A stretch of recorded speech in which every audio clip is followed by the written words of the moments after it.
할렐루야. 우리나라가 특별히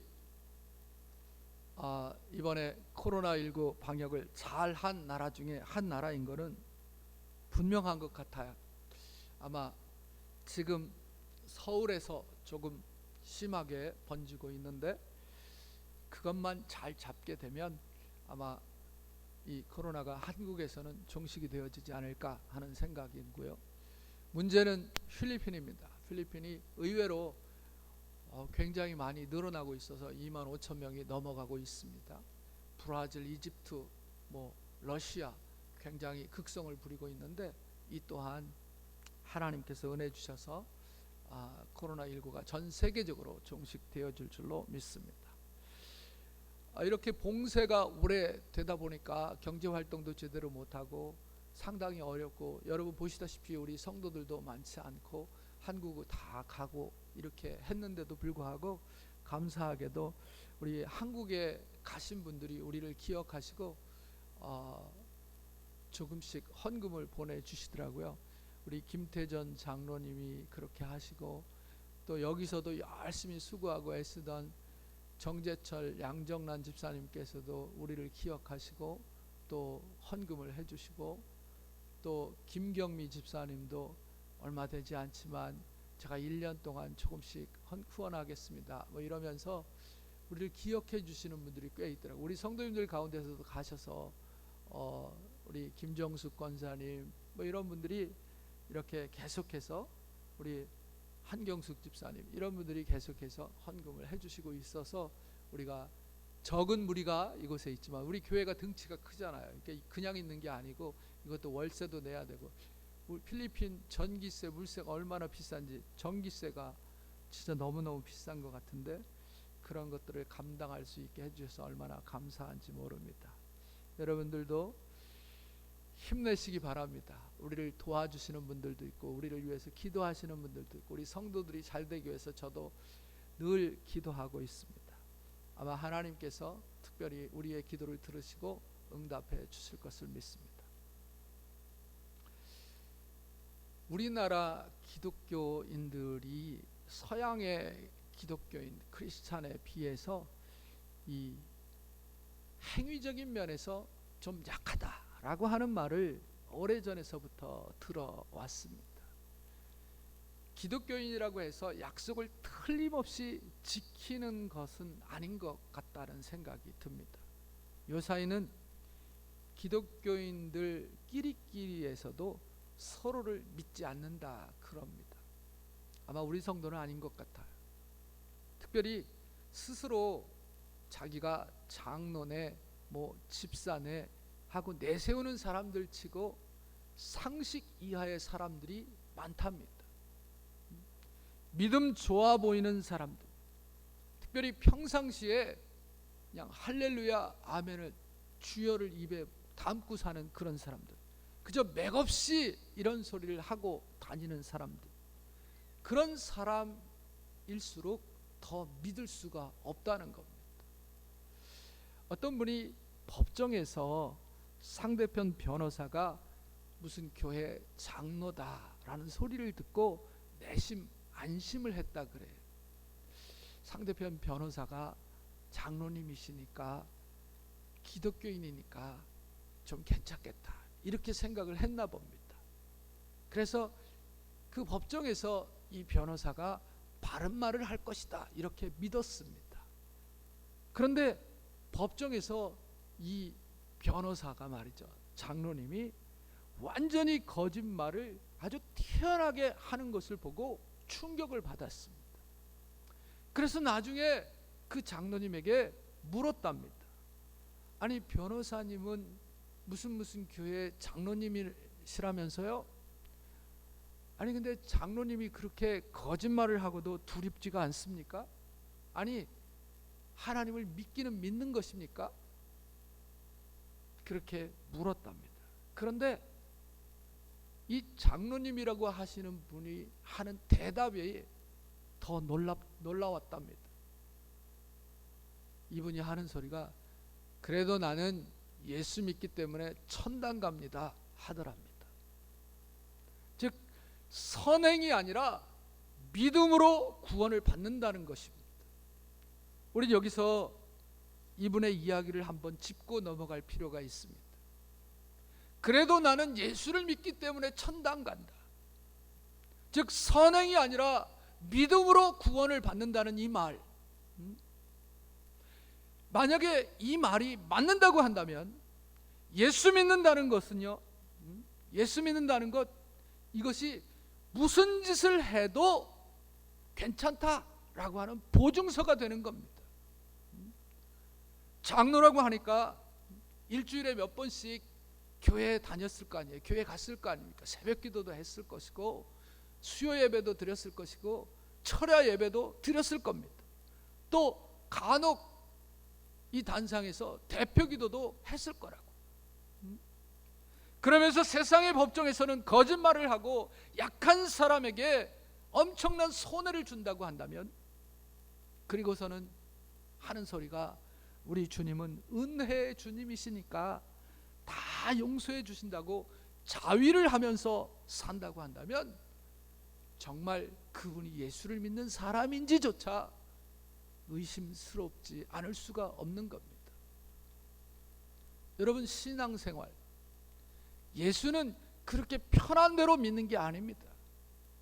예수를 믿는 사람, 우선 자기 자신을 포기하고 자신을 그리스도에게 바치는 겁니다. 그래서 그분의 종이 되는 겁니다. 그분을 향해서 주여, 주여라고 하는 이 말은 주인님이라고 하는 말입니다. 그런데 종이 말이죠, 그 주인의 뜻에 전혀 반대되는 행동을 하면서 어떻게 그리스도를 주인으로, 주로 부를 수 있단 말입니까? 그렇게 자기 주인을 모욕하면서 살 수 있는가? 이것은 신앙에 대한 완전한 오해입니다. 신앙은 언제나 전능의 주권자 하나님과의 관계를 설명합니다. 하나님은 절대로 악을 용납하시는 분이 아니십니다. 어느 정도냐 하면요, 속으로 생각하고 있는 악도 그대로 두지 않으시는 분이 우리 하나님이십니다. 인간은 간음도 살인도 도적질도 안 할 수 있습니다. 그러나 마음속에서 그런 생각이 마구 일어나는 것은 어쩔 도리가 없는 겁니다. 뭐 사람들이 순백의 처녀니 무슨 고결한 신사 선비니 그렇게 이야기하지만 그 마음속을 들여다보게 되면요, 부끄럽기 짝이 없는 겁니다. 그렇지 않아요? 여러분 스스로는 어떻게 생각합니까? 우리가 겉으로는 멀쩡할 수 있습니다. 아닌 것처럼 할 수 있습니다. 그러나 여러분 속 마음을 뜯어보게 되면 정말 지저분하고 더러운 것 너무나도 많이 있을 겁니다. 하나님은 마음까지 모두가 깨끗한 사람을 용납하십니다. 하지만 인간은 근본이 잘못되어져서요, 절대로 마음속까지 깨끗할 수가 없습니다. 거룩한 사람에 대한 기대는 단지 이상일 뿐, 하나님이 볼 때 타락한 우리 인간은 전혀 가능성이 없습니다. 뭐 수도를 하고 금욕을 한다고 사람이 바뀔까요? 안 바뀝니다. 그러니까 아예 거룩한 척 하지 말고요, 자신이 스스로 사랑의 사람인 척 하지도 말고요, 그래야 차라리 위선을 좀 덜 떨 수 있습니다. 예수를 진실로 믿는 사람들은요, 누구나 다 천국에 들어갑니다. 믿음으로 하나님 앞에 받아들여지고 믿음으로 복을 받게 되어져 있습니다. 그러나 생각해 보십시오. 도대체 믿는다고 하는 것이 무엇이냐? 믿는다고 하는 것이 무엇입니까? 그저 식은죽 먹는 것처럼 천당에 들어가는 것이 믿는 것입니까? 그렇다고 생각하면 그것은 어떤 의미에서 기독교가 아닙니다. 하나님 앞에서 그리스도의 구속의 은총으로 말미암아 용서를 받고는요, 하나님의 거룩한 나라를 향해서 순례의 길을 걷는 것이 신자의 삶입니다. 에베소 1장 4절에 보게 되면 곧 창세전에 그리스도 안에서 우리를 택하사 자녀로 삼은 것은 우리가 사랑 안에서 자라나서 하나님 앞에서 거룩하고 흠이 없게 하려 하는 것이라 그랬습니다. 다른 말로 이야기하면 신자는요, 예수 그리스도 안에서 선한 일을 위해 지음을 받은 사람들이다 라는 겁니다. 성경 계시록 21장 8절에 두려워하는 자들과 믿지 아니하는 자들과 흉악한 자들과 살인자들과 행음자들과 술객들과 우상 숭배자들과 모든 거짓말하는 자들은 지옥에 떨어진다고 말씀하고 있는데, 예수를 믿으면서도 계속 이런 상태에 있다고 한다면 그 양심은 화임을 받아서요 더 이상 치료되지 않는다고 성경이 선언하고 있는 겁니다. 그리스도를 십자가에 못 박아서 현저히 모욕했으나 이제는 무서운 심판이 기다릴 뿐이다, 히브리서 6장 6절에 말씀하고 있습니다. 물론 신자들도 죄를 짓고 양심의 가책을 받아서 고통하며 회개합니다. 하지만 엄청난 죄를 계속 짓고 있으면서 전혀 변할 생각이 없다고 한다면, 전혀 회개할 생각이 없다고 한다면 이건 문제입니다. 이런 사람은 지옥 갈 수밖에 없습니다. 그렇다면 하나님이 우리를 불러서 자녀를 삼은 다음에 세상 사람들보다 더 엄격하게 의롭게 살라고 우리에게 명령하시는가? 그렇습니다. 하나님은 우리에게 의롭게 살라고 명령하십니다. 그러면 아무 재미도 없는 것 아닌가? 이렇게 생각할 수 있는데 그건 그렇지가 않습니다. 왜 그렇지 않습니까? 하나님은 자녀들을 세상 사람들처럼 그저 무능한 상태에서 선을 행하라고 하지 않습니다. 또한 하나님의 거룩에 참여하는 것은 대단한 기쁨과 신나는 삶을 경험하게 되는 겁니다. 하나님이 함께 하십니다. 하나님이 도와주십니다. 하나님이 친히 은혜를 베풀어 주셔서 어떤 일을 행할 때, 특별히 선하고 아름다운 일을 감당하면 감당할수록 더 큰 힘과 능력을 부어주시는 겁니다. 그래서 기쁘고 즐겁게 그 일들을 감당하게 되는 거지. 우리 하나님께서 시마다 때마다 함께 하시면서 어떤 일을 하든지 넉넉히 이길 수 있는 힘을 공급해 주시는 겁니다. 요한 웨슬레의 이야기를 자주 하게 되는데, 웨슬리는 사람들을 네 부류로 나눴습니다. 자연인과 율법적인 신자, 그리고 거듭난 신자, 사랑으로 충만한 신자, 이 네 가지로 나눴습니다. 자연인은 그냥 보통 사람이 자연인이에요. 율법적인 신자는 복을 받으려고 선행을 하는 자들이 율법적인 신자들입니다. 때로는 벌이 무서워서 선을 행하기도 합니다.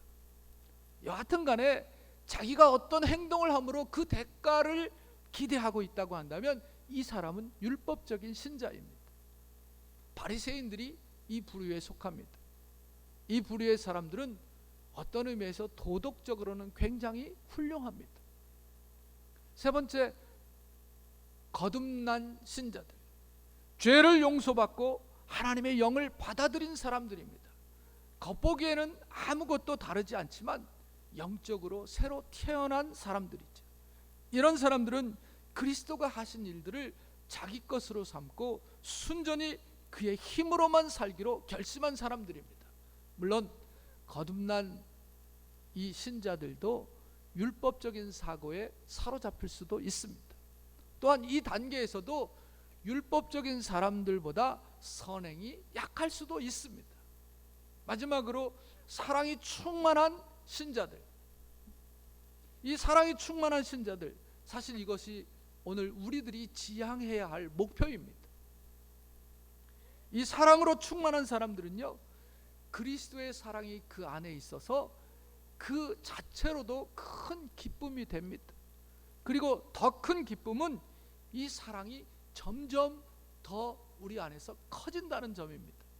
이것이 어떻게 가능한가? 자기 속에 그리스도를 믿고 움직임으로, 행함으로 가능합니다. 사랑이 충만한 사람은 늘 선행을 하려 합니다. 율법적인 사람도 늘 선행을 하려 합니다. 거듭난 사람은 이쪽에 속했다가 저쪽에 속했다가 이렇게 왔다 갔다 하기도 합니다. 그럼 이 두 선행의 차이는 도대체 뭘까? 그러니까 율법적인 사람도 선행을 원하고 사랑에 충만한 신자들도 선행을 원하는데 이 두 선행의 차이는 도대체 무엇이냐? 뭐 선이니까 다 똑같은 거 아니야? 이렇게 생각할 수 있지만 다릅니다. 출발점이 서로 다릅니다. 율법적인 사고는 자기 힘으로 시작을 합니다. 그래서 하나님의 복을 기대합니다. 그러니까 마치 몸이 좀 불편한 사람이, 뭐 중풍병에 걸려서 이렇게 걸을 수 없는 사람이 모델처럼 걸으려고 하는 것처럼 힘이 든 거예요. 반면에 사랑의 사람은요, 이미 하나님의 복을 받은 것을 압니다. 그리고 하나님의 힘이 자기 속에 있음을 믿음으로 알기 때문에 그 힘을 사용하기 위해서 사랑을 하는 거예요. 그리고 그렇게 할 때 하나님은 그에게 너무나도 큰 기쁨을 가져다 주시고 하나님의 복은 그 사람 속에서 더욱 확실하게 느껴지게 되면서 이 사람은 사랑으로 성장하게 되는 겁니다. 그래서 더 선행에 열심을 냅니다. 그러면 하나님은 그런 사람에게 더 큰 능력을 더하여 주시는 겁니다. 물론 이 삶이 그렇게 쉽게만 되는 것은 아닙니다. 사랑의 사람이라도 그 속에 여전히 율법적인 요소가 남아있을 수 있습니다. 따라서 차츰 이 요소를 줄여가면서 그리스도를 닮아가는 겁니다. 그러기 위해서는 신자들은 부단히 기도해야 하는 겁니다. 그리고 연약한 자신을 보면서 전적으로 그리스도의 힘을 의지해야 하는 것입니다. 그렇게 해서 그분, 우리 주님이 주시는 힘으로 사는 훈련을 하는 것입니다. 이게 중요해요.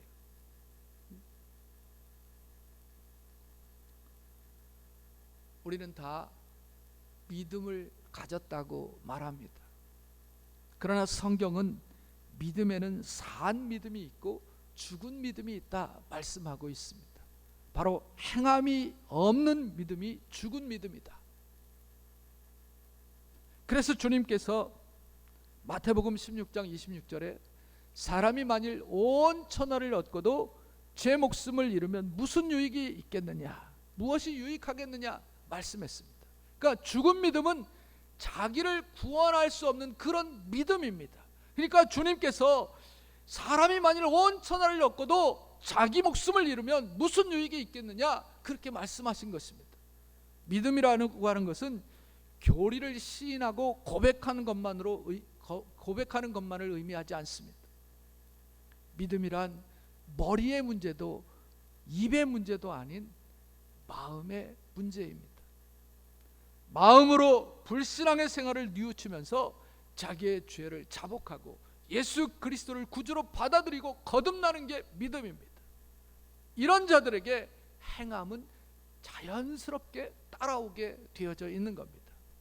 성경에 보게 되면 마귀도 예수님을 시인합니다. 사도행전 19장 15절 말씀에 보게 되면 지극히 높으신 하나님의 아들 예수여, 나는 당신이 누구인지 아노니 하나님의 거룩하신 자신이다. 마귀가 예수님을 시인했습니다.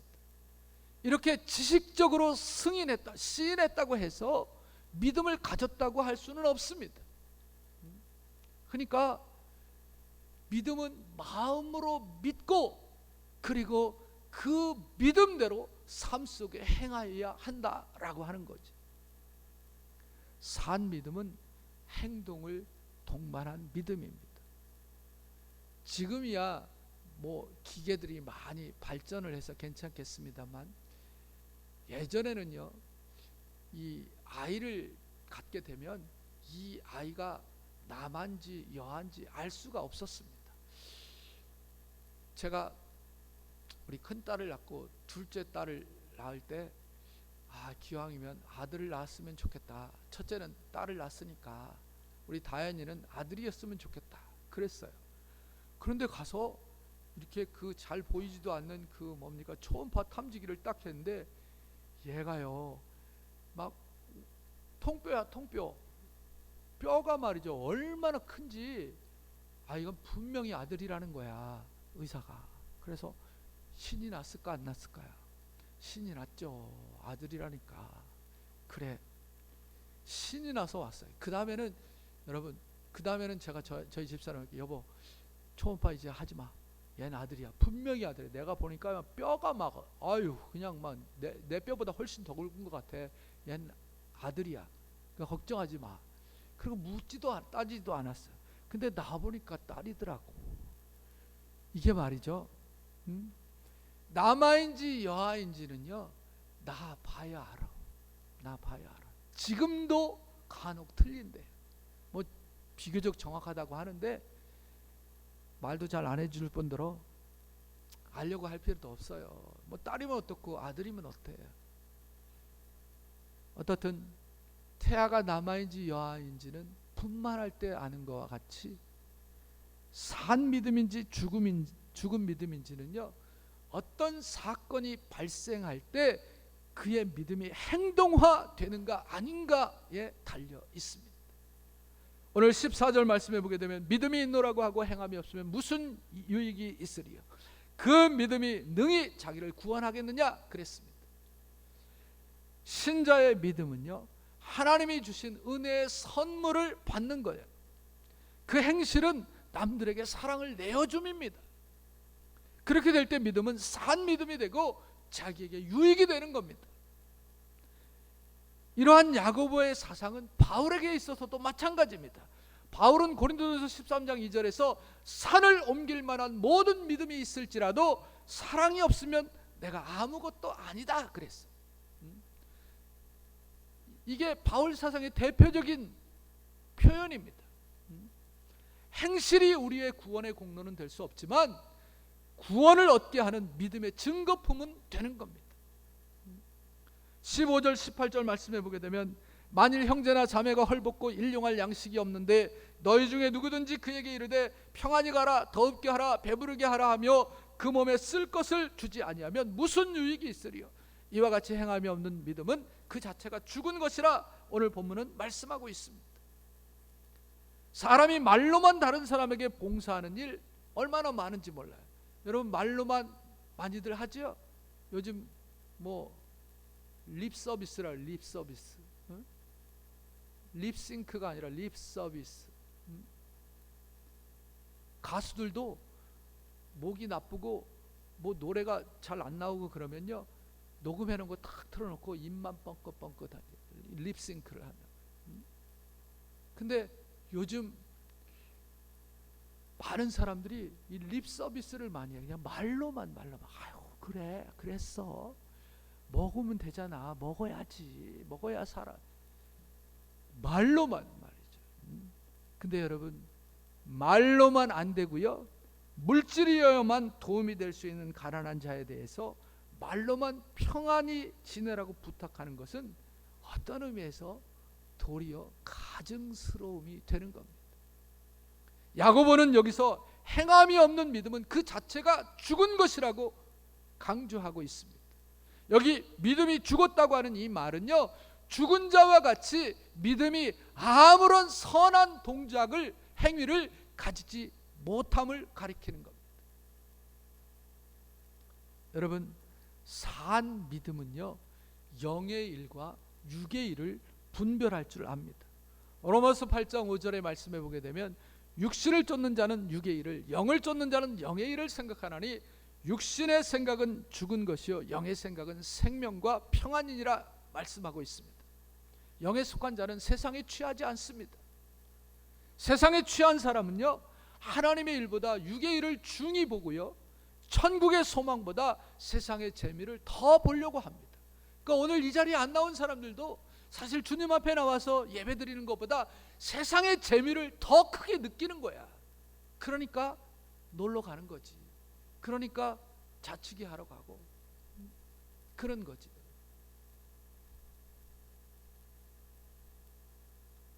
애굽에서 해방된 유대인들이 많은 이적과 기적을 보고도 신령한 것을 분별치 못해서요, 가나안 입국을 앞두고 광야에서 엎드려졌습니다. 육에 속한 자는 불순종으로 말하는 것을 듣고도요 깨닫지를 못해요. 그러나 산 믿음의 소유자는 영의 일과 육의 일을 분별할 줄 압니다. 산 믿음은 사랑의 문제에 있어서 하나님을 먼저 사랑합니다. 기독교는 하나님을 사랑하고 이웃을 사랑할 것을 가르치고 있습니다. 그러나 선후에 있어서 선택할 때 단연코 하나님을 먼저 선택해야 하는 겁니다. 돈이냐 하나님이냐, 명예냐 하나님이냐, 출세냐 하나님이냐, 이 모든 경우에 단연코 먼저 하나님을 선택해야 하는 겁니다. 하나님은 우리의 전부입니다. 하나님은 나의 생명이시고 요새시고 방패가 되십니다. 하나님을 먼저 선택해야 합니다. 아브라함은 독자 이삭을 사랑하는 마음이 충만했지만 그보다 하나님을 먼저 사랑했습니다. 그래서 그는 이삭을 바치라는 하나님의 말씀에 기꺼운 마음으로 순종할 수 있었던 것입니다. 산 믿음에는 향기가 있습니다. 이 향기라는 말을 깊이 음미해 볼 필요가 있습니다. 산 믿음에는 종교적 감화력이 있습니다. 이 향기라는 말은 영향력을 의미합니다. 아브라함은 모리아산의 번제에 이삭을 억지로 데려가서 강압적으로 제물을 삼으려 했던 것이 아닙니다. 여러분, 아브라함은 그 당시에 노쇠했습니다. 이삭은 홍안의 소년이었습니다. 힘이 펄펄하던 그런 청년이었습니다. 힘으로 이삭을 아브라함이 제물로 드릴 수가 없었습니다. 그런데 이삭은 아버지의 신앙을 그대로 이어받아서 아브라함처럼 하나님을 알고 믿었습니다. 죽은 자에게는 썩은 냄새가 날 뿐이지만 산 믿음에는 타인에게 전해주는 향기가, 감화력이 있는 것입니다.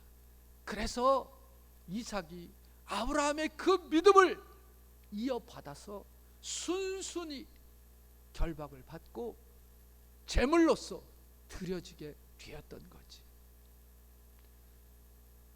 그 믿는 믿음이 있었던 것이지요. 제가 하나 여러분에게 묻고 가겠습니다. 여러분, 오늘 예배 드리고 나가다가 저 길에 나갔는데 100불짜리 하나 하고 5만원권 지폐가 하나 이쪽 저쪽에 떨어져 있어요. 여러분, 뭘 주시겠어요? 뭘 주시겠어요? 뭘 주세요? 100불짜리요? 네. 100불짜리 그래요. 여러분, 뭘 줄긴 뭘 주서 둘 다 주셔야지. 100불만 주고 말 거야? 100불도 주고 5만원짜리도 주셔야지요. 오늘 본문 18절 19절 말씀에 어떤 사람은 말하기를 너는 믿음이 있고 나는 행함이 있으니 행함이 없는 내 믿음을 내게 보이라. 나는 행함으로 내 믿음을 내게 보이리라 하리라. 내가 하나님은 한 분이신 줄 아느냐? 잘 아는도다. 귀신들도 믿고 떠느니라 말씀하고 있습니다. 야고보는요, 믿음과 행위 중에 어느 한쪽을 취하는 것이 아니라 믿음과 행위 모두를 필요로 한다고 지금 강조하고 있는 거예요. 우리가 언뜻 생각하면 이거는 행위를 강조하는 말씀이다 라고 착각할 수 있는데 천만만만해요. 오늘 야고보가 이야기하고 있는 것은 믿음과 행위 두 개를 다 취하고 있는 겁니다. 여러분, 100불짜리도 주고요 5만원권짜리도 주시기 바랍니다. 하나만 주고 놔두면 그게 뭔가 안 맞는 거예요. 그건 여러분의 수입이 주는 것을 의미하는 겁니다. 양자택일이 아니라 양자의 중요성을 오늘 말하고 있는 겁니다. 균형이 잡힌 사람은 사상과 행동이 반드시 일치합니다. 사상적인 인간은요, 위대한 사상을 고찰하기 위해서 서재에만 앉아있지 않고요, 자신의 사상을 행동으로 옮기는 거예요. 그는 자신의 사랑과 행동을 반드시 통일시킵니다. 균형 잡힌 사람은 반드시 기도와 노력이 수반됩니다. 기도가 있는 곳에 의지와 노력이 따르기 마련이고요, 노력과 기도가 있을 때 일이 잘 이루어지는 거예요. 사업도 성공하게 되고요, 건강하게 되고요, 모든 일이 술술 잘 풀리게 되는 겁니다. 균형이 잡힌 사람에게는 반드시 신앙과 행위가 함께 하는 것입니다. 신앙을 증명하며 논증할 수 있는 것은 오직 행위를 통해서만 가능합니다. 그리고 행위가 시도되며 수행되는 것은 오직 신앙을 통해서만 될 수 있는 것입니다. 사람이 신앙을 가질 때에는 행동을 하나님께서 그에게 부여하십니다. 그래서 그 신앙의 열매를 맺게 하시는 겁니다. 누구나 균형이 잡힌 신앙생활을 하기 원하는 사람은요, 신앙과 행위를 양자택일이 아니라 언제나 양자 모두를 택해야 하는 것입니다. 이걸 잊지 마시기 바랍니다. 진정한 신앙은 선한 행위에서 결코 분리되어 있지 않습니다. 거듭난 사람은 선행을 할 힘이 주어지게 되는 겁니다. 그럴 마음도 주어집니다. 단지 용기를 내어서 한 발자국만 내디디면 되는 겁니다. 그리스도는 모든 복과 함께 우리 속에 이미 들어와 계십니다. 이제 우리에게 필요한 것은 그리스도의 모범을 따라 행동하는 겁니다. 그렇게 함으로써 그분은, 우리 주 예수 그리스도는 우리 속에서 더더욱 충만해지는 것입니다. 그래서 그분처럼 하나님을 예배하고 그분처럼 기도하시기 바랍니다. 그분처럼 사랑하고 그분처럼 모든 복으로 충만해지는 저와 여러분이 되시길 바라고요, 그분처럼 행복해 하십시오. 거듭난 사람은 누구나 사랑의 사람으로 성장할 수 있습니다. 그리고 사랑의 사람만이 경험하는 놀라운 삶을 맛보게 될 것입니다. 저와 여러분이 그 주인공이 되기를 주의 이름으로 축원합니다. 하나님 감사합니다. 오늘 우리를 사랑하셔서 귀한 하나님의 말씀을 듣게 하시고 우리 안에 산 믿음을 허락하시니 감사합니다. 이 산 믿음을 가지고 이제는 하나님 기뻐하시는 일들을 행하며 주의 영광을 높이 넓게 전하는 자들이 되게 하여 주옵소서. 예수님의 이름으로 기도 올리옵나이다. 아멘. 우리 다 일어나셔서 찬양합니다.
지금은 우리 주 예수 그리스도의 은혜와 우리 하나님 아버지의 무한하신 사랑하심과 성령님의 감화 감동 위로 교통 축복하시니 오늘 하나님 앞에 나와 말씀 듣고 돌아가는 성도들 머리머리 위에와 저들의 가정과 일터 위에 이 나라와 이 민족 내 사랑하는 조국 위에 영원토록 함께 계실지어다.